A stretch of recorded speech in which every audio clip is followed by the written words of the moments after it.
अस्सलाम वालेकुम दोस्तों, मैं हूं मुश्ताक अहमद और आप देख रहे हैं हमारा YouTube channel Mushtaq auto service. दोस्तों आज की इस वीडियो में हमारे पास एक CG125 जो है खुला है। इसमें दोस्तों मसला क्या आया है कि उसने भाई ने कुछ दिन पहले अभी इसका काम करवाया है कहीं से, तो अभी चलते हुए बाइक में जो है ना बड़ी अजीब किस्म की जो है आवाज़ आ रही थी, जैसे गड़ गड़ गड़ की आवाज़ आ रही थी उसमें से। तो उसमें मसला क्या है, जब हमने बाइक को खोला तो उसके अंदर मसला क्या है ये मैं आपको दिखाता हूँ। दोस्तों ये हमारे पास CG125 का इंजन का हमने केस रखा हुआ है और ये क्रैंक यहाँ पे रखी हुई है। तो दोस्तों इसमें से गड़गड़ की आवाज़ आ रही थी। तो गड़गड़ की आवाज़ कहाँ से आई, हमने सारा इंजन खोल के देखा, हमने समझा शायद इसका कोई क्रैंक का बैरिंग टूट गया है या कोई गियर की गरारी टूट गई है। तो लेकिन उसमें हुआ क्या कि इसके अंदर जो फालवर की वाशर होती है, जो तड़ वाली वाशर होती है फालवर की, वो उसने भाई ने जो है ना फिटिंग के दौरान सही तरह नहीं लगाई और वो वाशर टूट के जो है गरारी के जो है दंदे के अंदर आ गई। जो दंदे जो गरारी के दंदे हैं ये देखें डैमेज हुए पड़े हैं, यहाँ से ये सब जो है डैमेज हुए पड़े हैं और ये गड़ गड़ गड़ की आवाज़ कर रही थी ये वाले ये सब। तो इसमें दोस्तों हमने जब क्रैंक को खोला तो इसमें ये हमें जो है ना यहाँ पे अगर आप देखें, अगर कैमरा दिखा दे तो ये देखें यहाँ पे आ रहा है नज़र भाई, अगर आपको वीडियो में अगर सही तरह नज़र आ रहा है, ये कचरा यहाँ पे जो वाशर टूटी थी उसका कचरा जो है यहाँ पे फंसा हुआ है। ये देखें सही नज़र आ रहा है। ये कचरा जो है इस तरह के 2-3 कचरे हमने इसमें से निकाले हैं।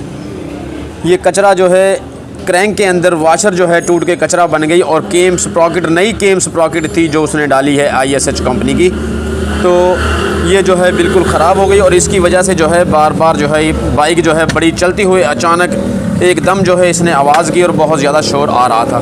तो जब हमने क्रैंक को खोल के देखा तो इसके अंदर काफ़ी ज़्यादा जो है कचरा भी नज़र आया है और भी कचरे थे यहाँ पे जो आयल के साथ निकल गए थे। तो दोस्तों हुआ क्या है कि जो फालवर लगाए हैं सिलेंडर में भाई ने, तो फालवर लगाते हुए जो है वाशर सही तरह से फिट नहीं की, उसमें चोट लगाई और वाशर जो है आधी कट के जो है आधी वहाँ पे रुकी हुई थी। वो वाशर यहाँ पे फ़िलहाल मेरे पास मौजूद नहीं है। तो वो वाशर जो है कट के जो है केम गरारी के अंदर आई है और केम गरारी जो है उसकी जो है तबाह बर्बाद हो गई है, ख़राब हो गई है।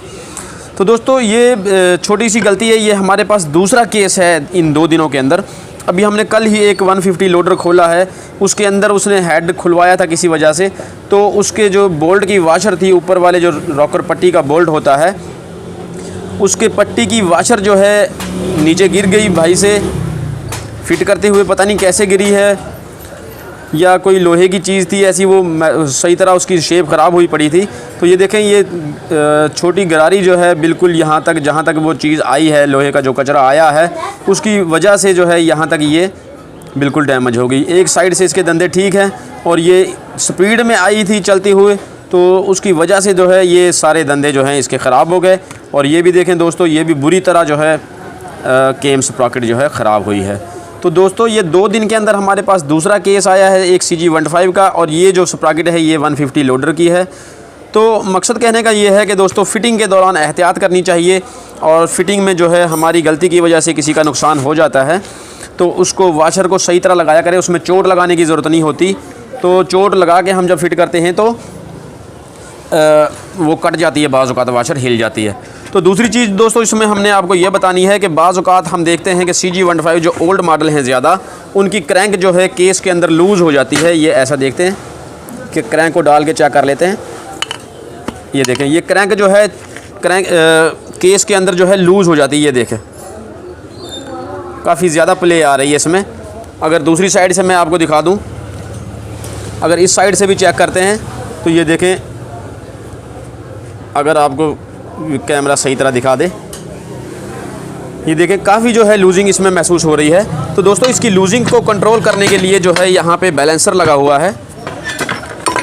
ये बैलेंसर जो है मैं आपको खोल के दिखा देता हूँ। ये बैलेंसर जो है यहाँ पे लगा हुआ होता है, इस प्ले को ख़त्म करने के लिए होता है। इसकी प्ले जो है यहाँ से कंट्रोल होती है इस बैलेंसर के ज़रिए। तो दोस्तों इसमें होता क्या है कि ये जो बैलेंसर की पिन बनी हुई है ना अगली, ये यहाँ से ज़्यादा घिस जाती है, क्योंकि ये वाली पिन जो है क्रैंक के बैरिंग के नीचे, ये वाली पिन जो है क्रैंक के बैरिंग के नीचे इस तरह फिट होती है। ये देखें, इस तरह फिट हो जाती है, यानी कि इसको उठा के रखती है। तो जब ये यहाँ से घिस जाती है, जब ये यहाँ से ज़्यादा घिस जाती है दोस्तों, ये देखें इसमें भी टक बना हुआ है, तो इसके घिसने की वजह से जो है क्रैंक हिलती है। तो दोस्तों ये पिन मुझे तो खैर नई यहाँ से नहीं मिली।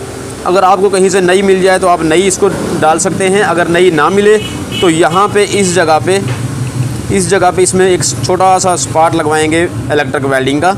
स्पार्ट लगवाने के बाद उसको इसके मुताबिक टेपर तरीके से ग्राइंड कर देंगे तो इसकी जो है प्ले ख़त्म हो जाती है।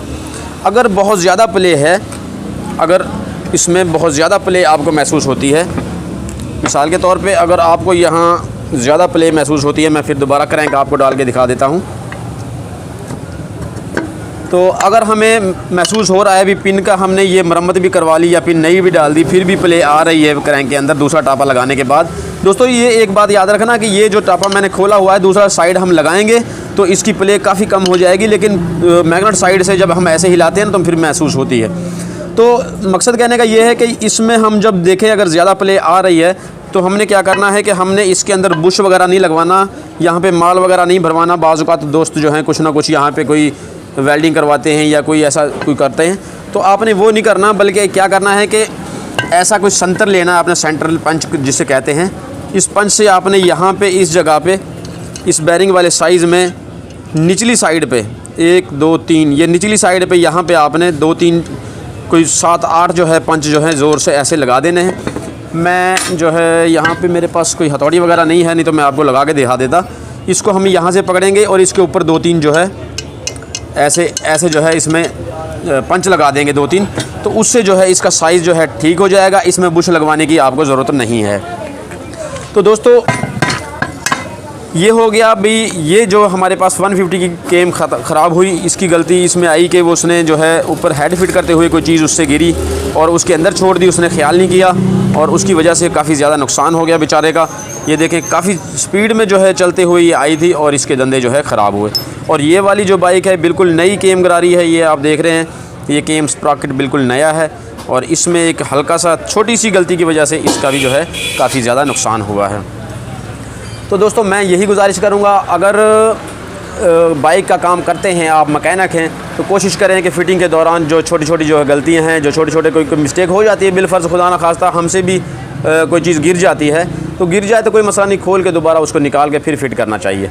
ऐसे ही नहीं भी अगर गिर गई है तो ठीक है बस चुप करके लगा दिया, तो ये जो है हमारे कारोबार का, हमारी दुकानदारी का भी नुकसान है और हमारी इज़्ज़त में भी फ़र्क पड़ेगा। लोग इस तरह हमारी इज़्ज़त नहीं करेंगे बल्कि हमें जो है बुरे लफ्ज़ों से याद करेंगे। तो उम्मीद है आज की वीडियो आपको पसंद आई होगी। वीडियो पसंद आए तो लाइक कर दें, चैनल को सब्सक्राइब कर दें। मिलते हैं किसी नई वीडियो में। अल्लाह हाफ़िज़।